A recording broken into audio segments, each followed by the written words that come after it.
it is time to cut spending. And those are going to be tough decisions, because defining the core function of government for one person may be an entirely different matter for defining it in another person's view. So that's where the debate will happen.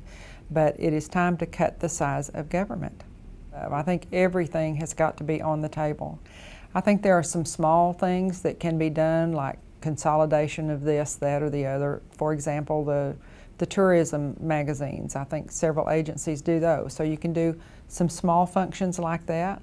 Look at providing services in a more efficient way. You can also privatize some services. One of the things that we have recommended in Health and Human Services already is closure of the state schools. They are far too expensive per person, and the maintenance on those facilities is, I think it's something like $475 million over the next 5 years. And studies have shown that the residents of those facilities receive equal or better care in the private sector. So there's no reason, as other states have done and proven successfully, there's no justification for maintaining that very high expense. What I've told the staff is to ask themselves this question: if the government didn't do it, what would happen?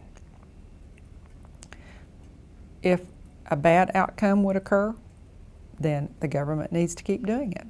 If it's very likely that private sector would step into that gap and fulfill the mission equally well, then perhaps that's something that government shouldn't be doing. But I think that's a fundamental question. What would happen if we didn't do it?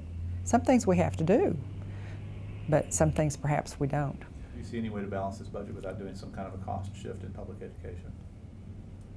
I think there are some efficiencies in public education that can be obtained, and I think that there are some things that we can just cut out. Do you have some things in mind when you say cut out? I do. Anything you want to share? Right, no. Not at this time, okay. What does it mean that the Republicans have 99 votes in the House, 19 votes in the Senate, a conservative layout throughout statewide offices? You now own the ballpark. What do you think they should do with it? I think it makes the responsibility for doing what the people have clearly voiced in this election even greater. There may have been wiggle room before. I don't believe there's wiggle room now. I believe that, as I said earlier, the people say stop spending the money and stop telling us what to do. They are going to expect this legislature, with no excuses, to live within the budget and to reduce regulation on their lives. But it is a very interesting time, as you point out. It's interesting politically, and it will be interesting to see the mood of this next legislature. It is historic.